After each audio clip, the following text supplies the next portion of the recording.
Hello, everyone. I think now we are extremely glad to announce our opening keynote, Constanze Kurz. Constanze is a well-known expert in privacy, digital rights, and mass surveillance. She's a computer scientist and a strong advocate for internet freedom. And over the years, she has been involved in many important discussions about how technology, security, and personal freedom are protected. Her commitment to protecting privacy and fighting against mass surveillance has made her a leading voice in the field. And today, her keynote, titled Mass Surveillance, the haystack has only grown bigger, will explore how mass surveillance has expanded and what this means for all of us. Please join me in welcoming Constanze Kurz. Thank you for being here. Hi there. Thank you very much. And I feel very welcomed in that community, which looks a little bit like the hacker community. And I'm also have a little confession to make. I'm an avid user of Nextcloud since many years, even since before it was hip. Okay, today I have a topic which is of interest for me for like 2 decades, I guess. So I'm talking about a little bit about the mass surveillance, but I take a movie which I saw this week. Again, it's a 10-year-old movie named Citizen 4 as the beginning, because here in Berlin, the Snowden movie from Lara Poitras was shown again, and it reminded me that it's 11 years ago that the Snowden revelation began, and that the talk about mass surveillance changed forever. And so I take the Snowden files and the beginning of the public discussion about mass surveillance as a beginning for my talk, because the haystack, as you maybe remember, is a metaphor used by the former NSA director Keith Alexander. And he talked about how someone can find a needle in a haystack and that you have to pile more hay so that your haystack can even get bigger. And so I took the metaphor from him. And I think I'm not very optimistic about mass surveillance right now, given the German situation, but also the European and international situation. And I will talk about that in detail. Because I have it on my title, the haystack has only grown bigger. So this is a cover from German magazine Der Spiegel from almost 10 years ago and 2 months. And that was 1 year into the Snowden revelation. And it is fascinating that all the talk about mass surveillance lasted for at least 2.5 years. Well, a little more, even a little more, at least here in Germany, because we had that parliamentary committee which were very much involved in the research about international and also about German mass surveillance, and that kept the discussion going. And when that Der Spiegel cover was published, it was a really hard discussion for over a year about the Snowden revelations. And so that is the point where I start what happened in that decade and what we have to learn about mass surveillance right now. And I want to talk a little bit about some of the revelations of the Snowden files, which are not technical but are financial. That's a black budget. The black budget was formerly unknown, and not only was the actual number, the 52 billion per year, unknown, but actually the scale in which the intelligence community was funded. And so it's from August 23 where it was published, and the number, the 53 billion, is even a year older. And so you can maybe extrapolate what number the intelligence community, just only the US community, have right now. And when I take it in comparison to the German intelligence community, it almost doubled since that time. And that means the financial foundation of mass surveillance is grown massively in European and in the German state. And also I think we should estimate that it's also in the US budget about intelligence services.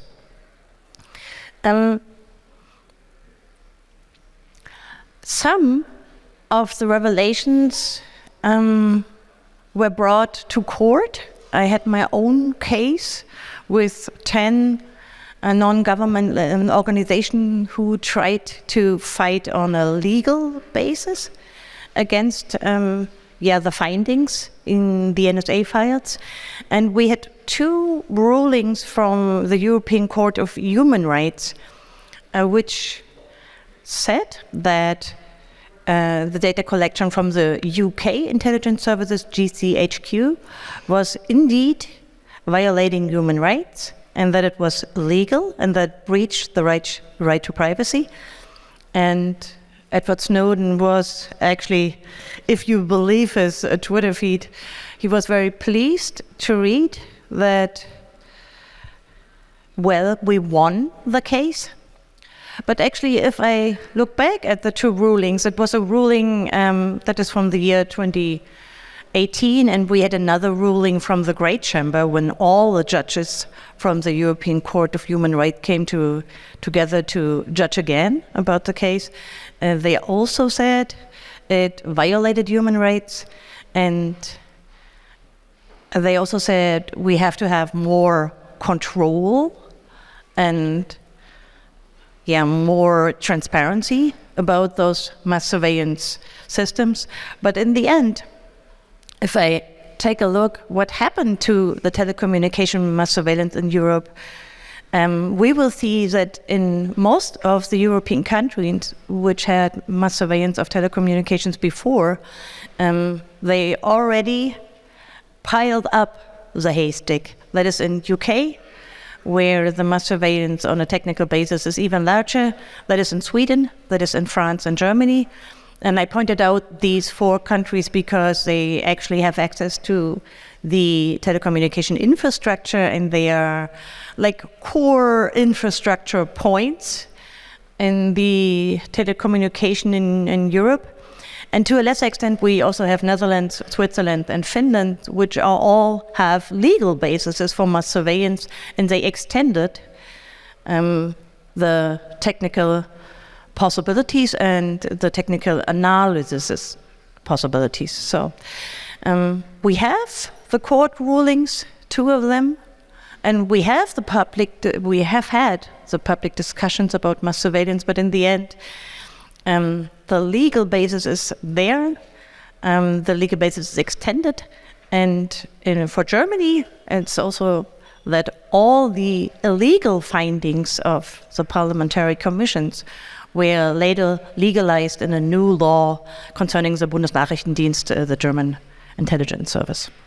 So, in the end, we won the court cases, but the factual mass surveillance in technical terms and in legal terms goes on and is even extended. I have a little slide here that is were put together from the ACLU, the American Civil Liberty Union. And you see a kind of, where they tried to take all the Snowden revelations and the different programs with the weird names, which only the US intelligence service community could come up with, and they tried to, they put it in mass surveillance, bulk surveillance, domestic surveillance from the US view, or foreign surveillance, and targeted. You see that the Snowden files were, of course, not only about mass surveillance. It was maybe in the public discussion a lot, but there were at least 36 programs which were about targeted surveillance. And it was a beginning, actually, a decade ago, for a commercialized industry of hacking services, of mercenary spyware. And so you can extrapolate from 10 years ago's techniques how this little matrix may have evolved 10 years later. So the next Snowden, which maybe comes in 2025 or will never come, we never know, what kind of operations and programs will he reveal?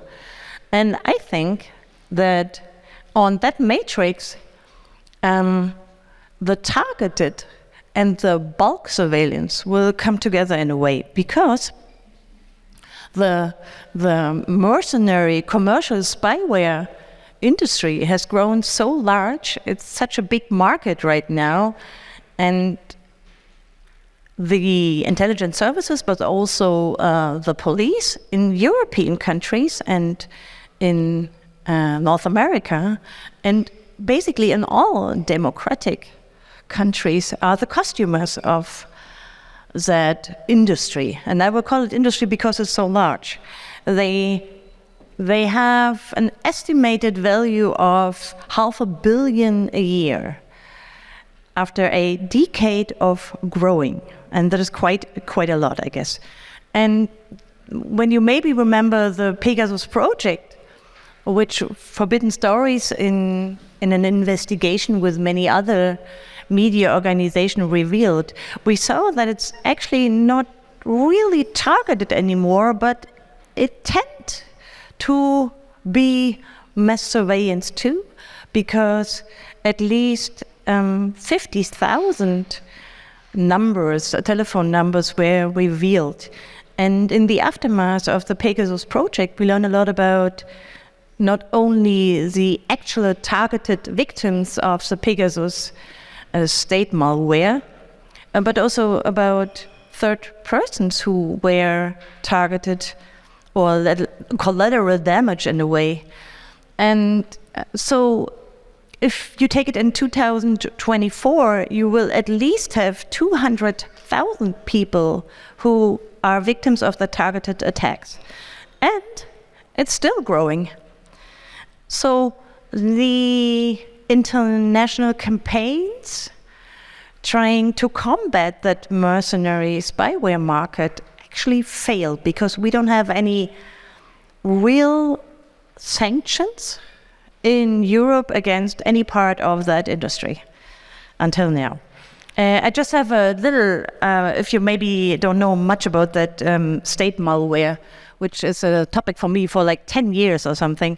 I brought some of the PR slides from one of the state malware or state Trojan vendors. He's already out of the market because this is a vendor from Austria, and the Austrian police took care of that vendor, because in some countries, of course, state malware had legal problems.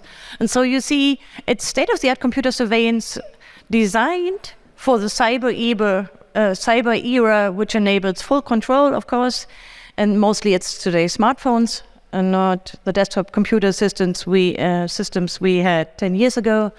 We have, of course, complete access to all data, passwords, communication, and the like. And of course, we have a real-time location tracking, and the police or intelligence user of that software don't have to have any technical knowledge anymore. That's just the service, including maintenance and everything. They don't have to know anything about technical details anymore. It's really shiny and slick. So we also, you see that here, the ready to provide assistance and training on advanced attack techniques, and also remote and local infiltration methods that change along with the changes of the smartphone operating systems. So it's a kind of a cat and mouse game, but it seems that although some of the US sanctions about that industry, which it's mostly against the Intellexa Alliance, which is a predator state malware, and seems to work. So some of the vendors try to reorganize and they use new companies and new names, but it seems that the growing of that commercial spyware market is not stopped. And I have a little example later on why I believe it will even be growing more. And I have a little slide just to have a glimpse into what is the basis of all that commercial spyware. What you see here is a kind of a price list, which you can find openly in the net. It's 2 years old. It's not from now, but it's just to see what kind of prices are in that selling weaknesses and actual exploits, and where the most prices are, or the highest prices are paid. And that is, of course, smartphones right now. It changed from 10 years ago, it was always Microsoft operating system, and now Apple iOS and Android. And you see that the prices are much higher. We had those lists 10 years ago, and we never even dreamed of having 1 million. And now the highest prices are quite fair, or over $4 million. Well, and it's not, of course, not one hacker in a garage anymore, but companies who try to work together to grab those prices. And it's fueled a whole market who works against us, against the users, against the companies who build software. And so I'm quite surprised that for 10 years this market is growing and growing and growing, and nobody really talks about what collateral damage happens, because this is the actual damage costs which are right now and which are predicted. And I tried to have the 265 billion, but it wouldn't fit on a slide. So nobody talks about the collateral damage with that spyware, malware market causes. And they always keep complaining about ransomware everywhere, but nobody sees where the mechanisms, where the mechanisms really are. So, and not only this, but we have the first legal basis. This is from UK, from the GCHQ, who are allowed for bulk equipment interference, so they can hack on a mass scale if they want to. Let's say devices they find useful to hack. The bulk equipment interference power permits the UK intelligence services, which is basically just only GCHQ, but mostly, to hack at scale by allowing a single warrant, which is, by the way, not from a judge in UK, but it's on the government side, to cover entire classes of property, persons, or conduct. It also gives nearly unfettered power to the intelligence service to decide who and when to hack. So this is just a warrant, and it's actually not really reduced to specific persons, but they can have it for bulk equipment interference. And I guess we will see those legal bases in other countries too. This is new to Europe, but I don't think it will be the last intelligence service who got that bulk interference permit. But there's another branch growing, and mostly it's in the public debate. It's mostly about the Palantir company, which some of the people know because it's the largest in the predictive analysis software game. But there are also a lot of other companies which mostly the names are not known. And I'm talking about the new legal basis which allows police and also intelligence services to use that predictive software.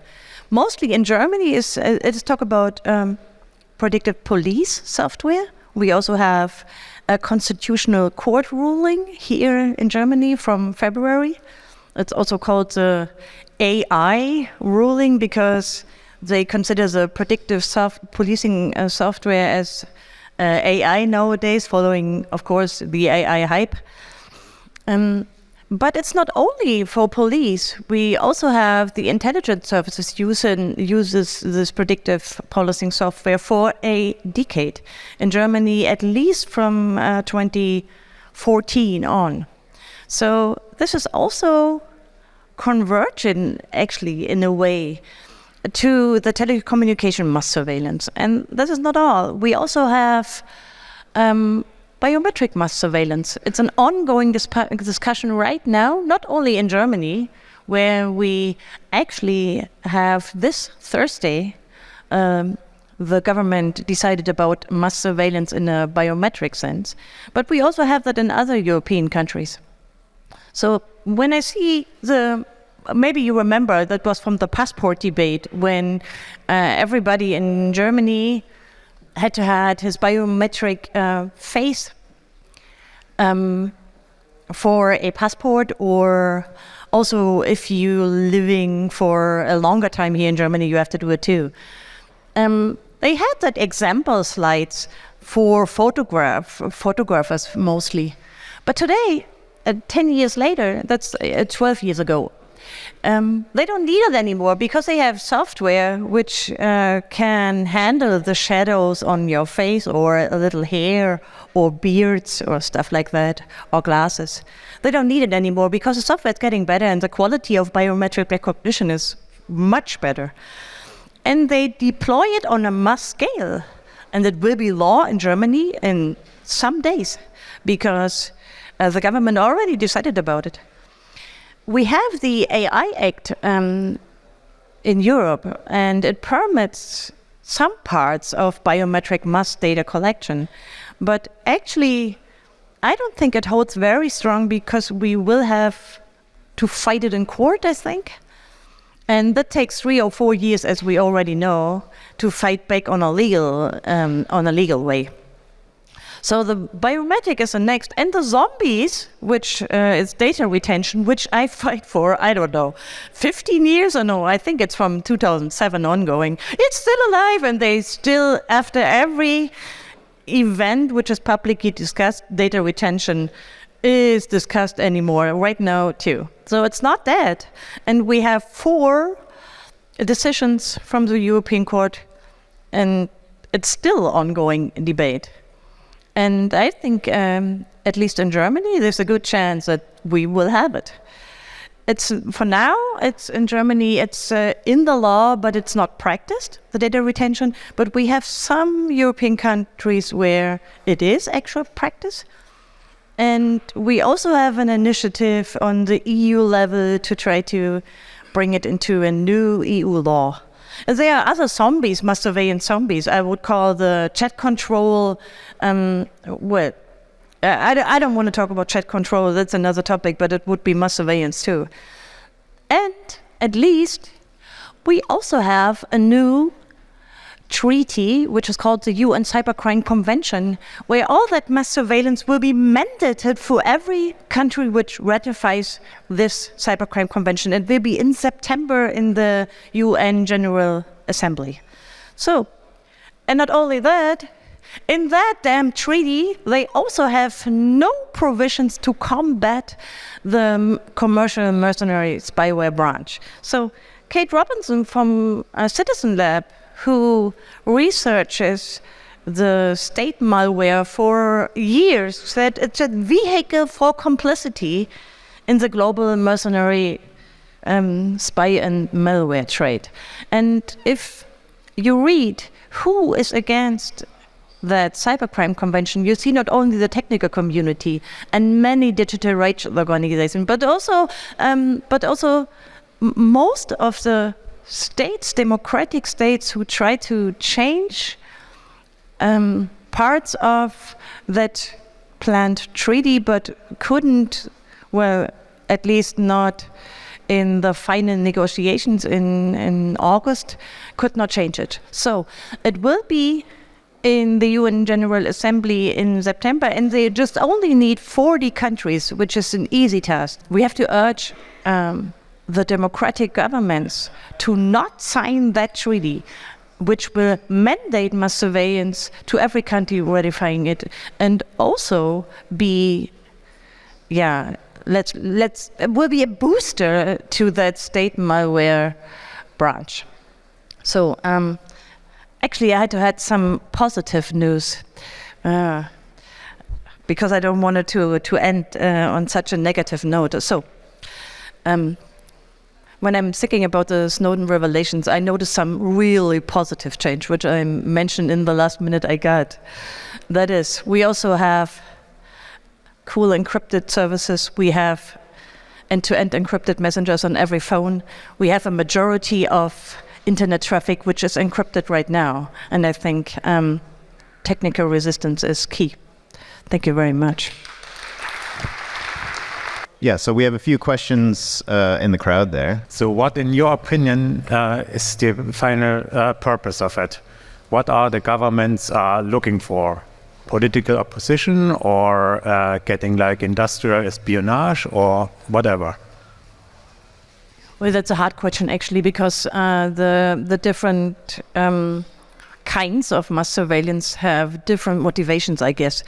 In some cases it's just business, because there are a lot of companies earning a lot of money because they build the systems of mass surveillance. But sometimes it's also, I think it's a kind of laziness to really think about how to,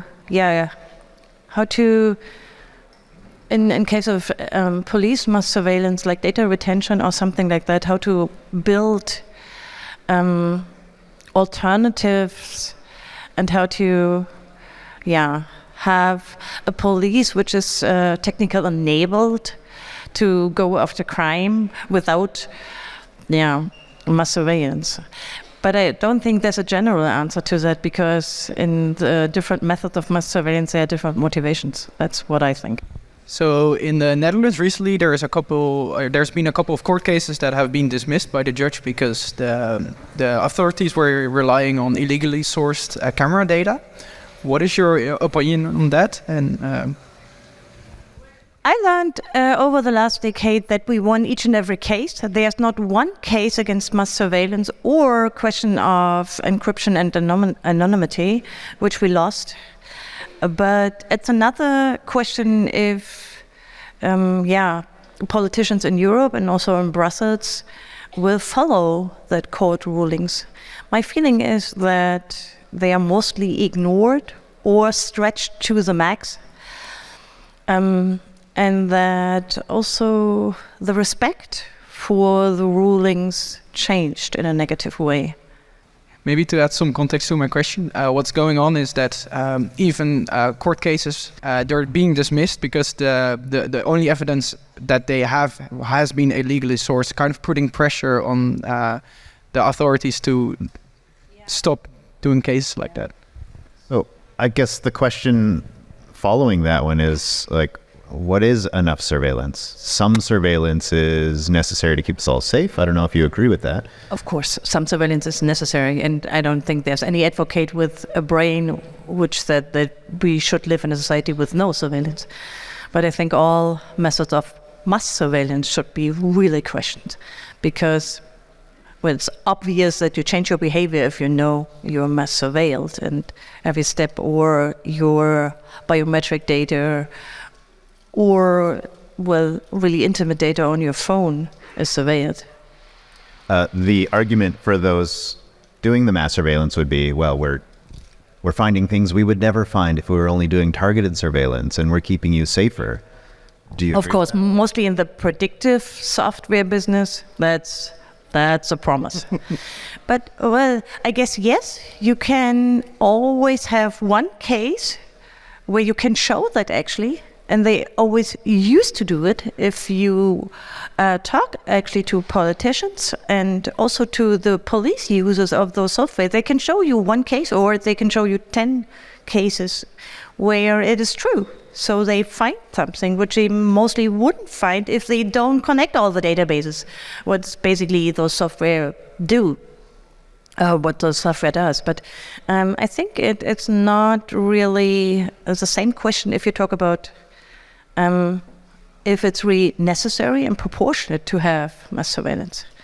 So you shouldn't buy into this, even though you find cases where it's true. What a tricky balance. It is a balance. And it's hard because it matters. Yeah. I agree. Do we have another question from the audience? Yeah, in the back there. Hi, it's Alexander. If we compare the level of mass surveillance in Europe to the one in China, and I would call China 100%, where would you see Europe right now? Well, there is a great difference, and that is, of course, that we have legal bases here, and we can go to court, and that we have parliamentary commissions who try to take a look at the technical practices of mass surveillance, and that we have a public debate about it. So there's a big difference. But my fear is actually that mass surveillance successes, which are talked about from China, will be an example here. They tend to look at Chinese mass surveillance or even Russian mass surveillance the other way. So I hope that the legal standards and also the human rights will hold up here in Europe, and that they don't use that efficiency argument if they talk about Chinese mass surveillance and the successes, which they talk about in China. So that is a little bit of my fear, but I see the difference that we have here in Europe being democratic countries, so we can fight it on a legal basis. So if China is 100%, would you state Europe as 30%, 40%, 10%? Well, if you talk me, if you ask me technically, so we have mass surveillance here. We have bulk mass surveillance on our telecommunication infrastructure. So in some cases we have that 80% here too, but they don't use it the same way. And so I think it's a qualitative difference. Thank you. Follow up that statement about the fact that we have bulk mass surveillance here. There's a question online about open source. Do you think open source helps in this area? How does it help? What can we do as open source, advocates to try to help make a difference, or does it at all? Okay. Well, I think in the end, open source and the free software movement and companies like Nextcloud, I think it can widening the window of freedom we have, but not much more. That's actually not that positive and not that optimistic, but I think it's necessary to have the technical skills and opportunities, but not really a game changer right now in questions of mass surveillance. That's what I think. And what about with encryption technologies? I mean, we've seen That's another discussion. Yes. So we see the ongoing going dark debate, and we have working group on EU level, and we have the chat about the chat control legislation. So that's another thing. I think encryption is really a powerful tool. And part of the Snowden revelations were also about, backdoors, of course, buying encryption companies. There were a lot of operation against encryption. So that is another thing. I think it's a powerful tool, and we should use it every day. It's nice to see that encryption has become more and more the default, but we are seeing fights against encryption even in Europe, right? Yeah, we see fights against it, but we also see that it's part of everyday usage. And even though users maybe not recognize that they have end-to-end encryption on their phones, they use it every day. And the large user base of the messengers, they mostly use end-to-end encryption as really a game changer. But also HTTPS traffic, that's the same thing. Mostly people don't know, but large part of internet traffic is encrypted now, and that is really a game changer. And that was not the case 10 years ago, so it really flipped. That gets me to think a little bit about how you mentioned those payouts. How if you find vulnerabilities in a certain mobile phone, then you get quite a handsome payout. Do you think this is happening with encryption as well, and it's just being kept hidden? And it's great that we're all using encryption, but it doesn't matter because they've got some backdoor. Do you think that kind of thing is happening?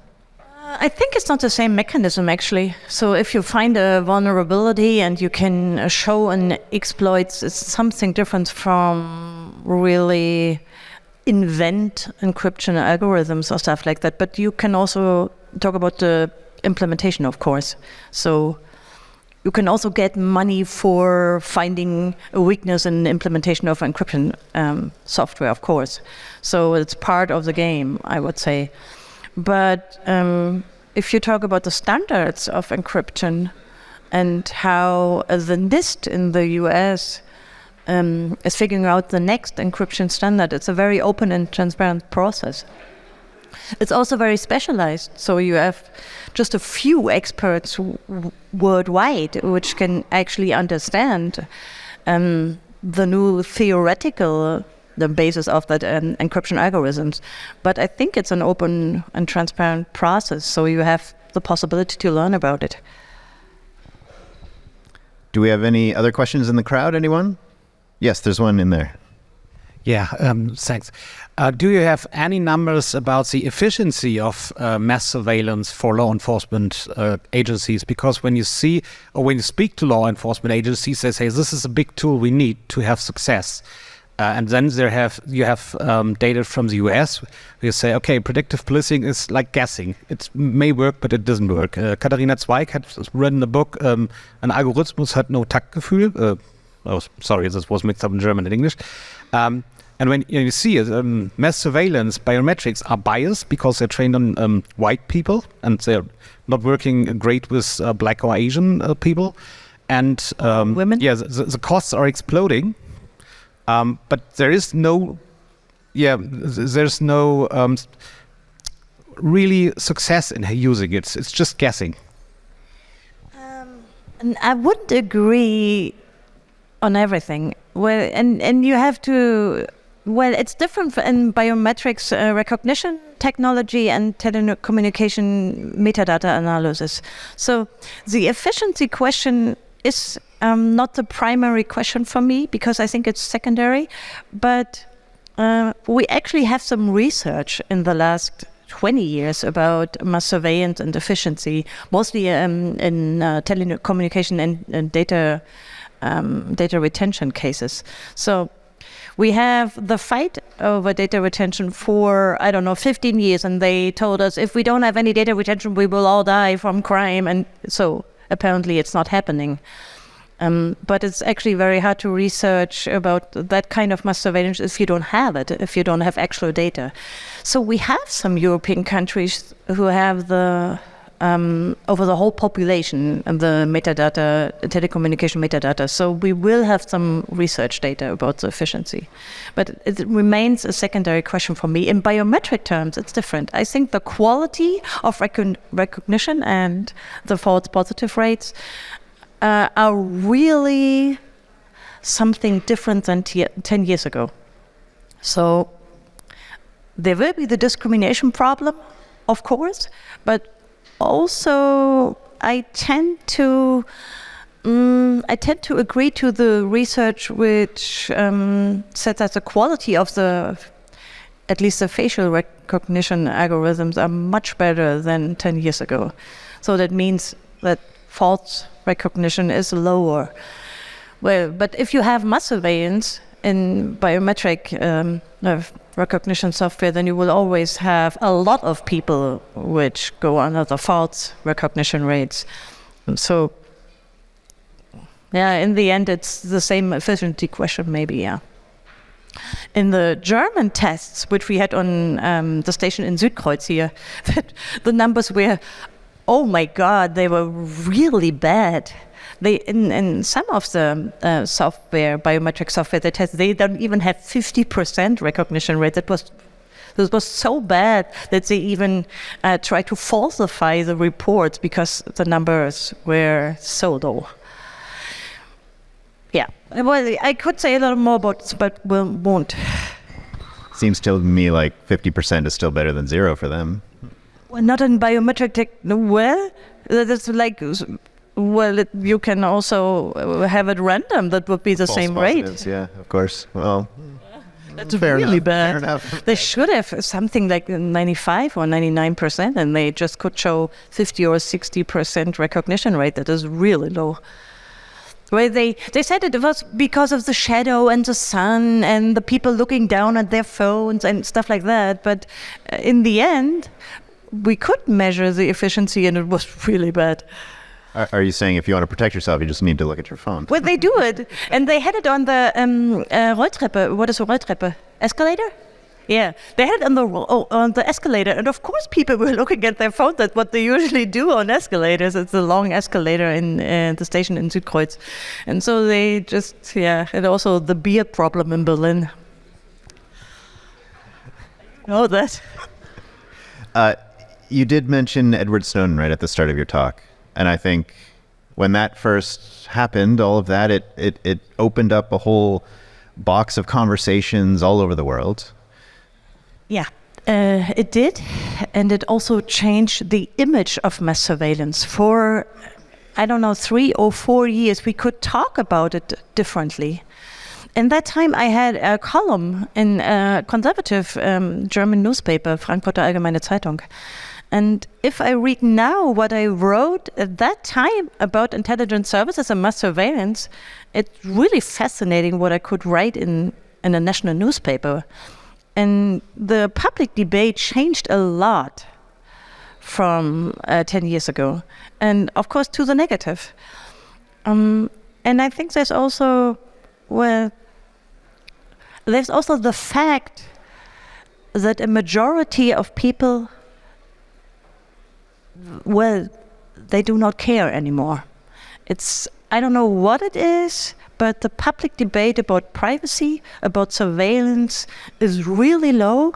And even scandalous ideas and the stuff we discussed this Thursday in the Bundestag about mass surveillance on facial recognition mostly and predictive software, it doesn't have a really public debate anymore. So my feeling is that all the other crises are, for the lives of people, more important. Does that seem very convenient? Yeah, maybe it's about convenience too, of course. Yeah, of course. So, I don't know. That's maybe not a good crowd to ask, but I think even here would be a lot of Google users and maybe a lot of users from all the tech companies who violates our privacy because it is convenient and you have work and your life. But I think it should be a much brighter, wider public debate about privacy. And I think we will come to this, but maybe not this year, because it's maybe not the political situation, at least not in Germany. I guess, do you think then we need another Edward Snowden? I'm not sure if we will have some, because the intelligence services, they learned a lot about that one whistleblower and 3 years of debate, international debate, and they were standing with their pants down, and so I don't think it will happen again on that scale. And I don't even know if it would be scandalous anymore, because the threshold for a real political scandal, it's quite high. Even the Pegasus project couldn't reach that level anymore. So we need another debate, and then we can maybe have another whistleblower. That would be good. Well, I would actually like to have a Russian whistleblower and a Chinese whistleblower too. But I don't know. Maybe I'm not enough optimistic. It just seems like the things that are doing, let's say, with whistleblowers, even in Western countries, is... Well, he's alive. You kind of give up your life. You know, that's a hard choice to make. Yeah.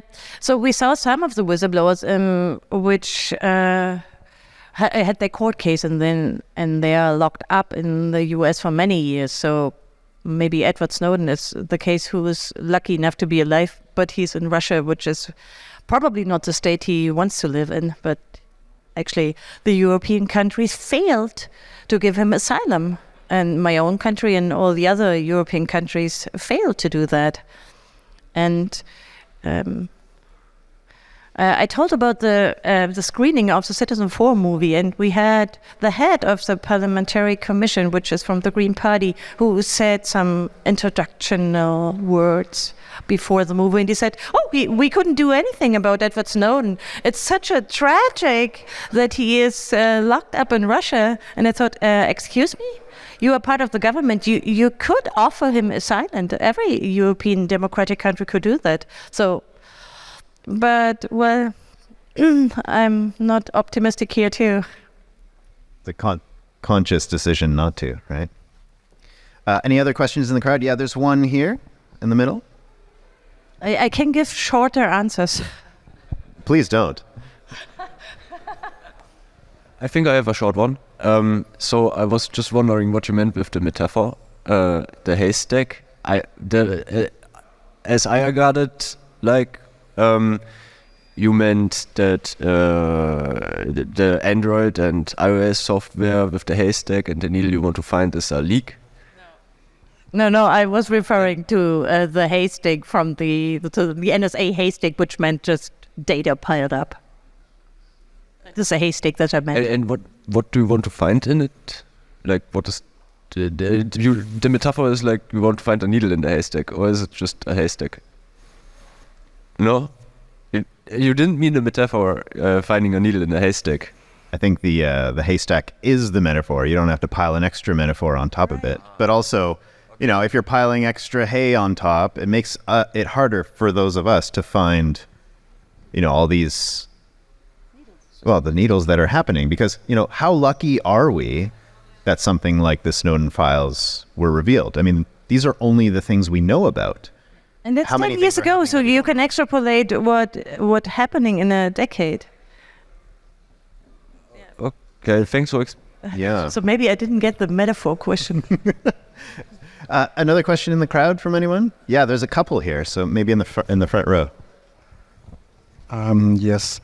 I want to know about encryption, and I think there's a lot of research about quantum computing, and it may makes encryption useless. Yeah, that's right. And at least the hacking community really had an eye on the news about quantum computing. But that would be a topic of another talk. Mostly the new encryption standards, which are now published from the NIST, are quantum computing resistant. So we have the tech. But another question is what kind of encryption we use every day, and that is, of course, not quantum computing resistant. So, belonging to the question of mass surveillance is, if you have all the data stored, then you can also decrypt encrypted messages if you have the technology for that later on. So, of course, it belongs together. That's an important question. Yeah, one of the most important parts of mass surveillance is the storage, right? You hold that information for 2, 3, 5, 10 years until you have the technology to make whatever you want to do with it. Maybe it's even longer, but remembering it was right into the revelations. It was in 2014 when the NSA announced that they had the largest worldwide data center in Utah built. It was in the middle of the revelation. Everybody was talking about cutting back the intelligence services, and they just had a press press statement saying we built the greatest data center ever seen on Earth. And they actually did. Yeah, you think Google has a lot of servers. And it's getting cheaper. You have to remember, space, it doesn't cost anything anymore, so you can just pile it up. And yeah. So you mentioned that the dialogue around mass surveillance has been shrinking. Don't you think the dialogue has been shifting towards more of a surveillance capitalism dialogue? Yeah, in a way. The conferences I attended this year, there was a lot of talk about capitalism and platform capitalism, that's right. But I think it belongs to the same debate, but mass surveillance is not that often mentioned anymore.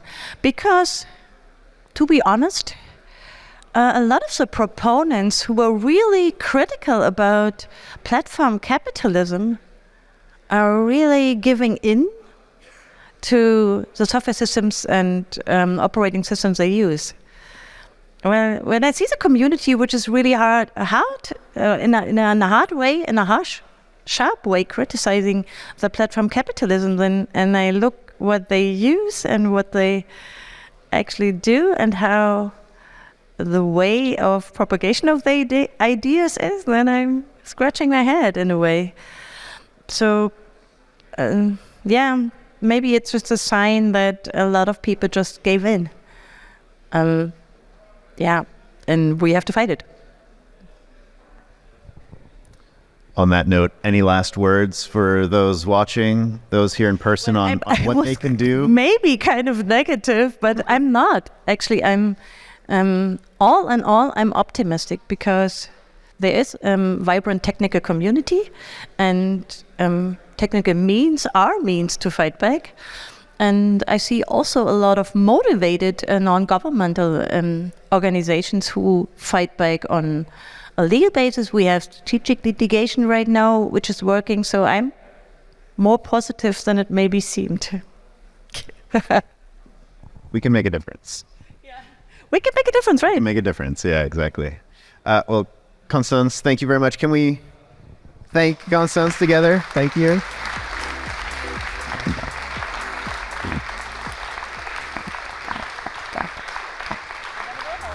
Well, we do, of course, have a gift for you as a thank you from everyone here for sharing, your wisdom. But also just a massive thank you from everyone for your decades of work doing this kind of important work for us. I plan to do it in the future too. Well, please do. Yeah, thank you. And let us know how we can help. So thank you, Constanze.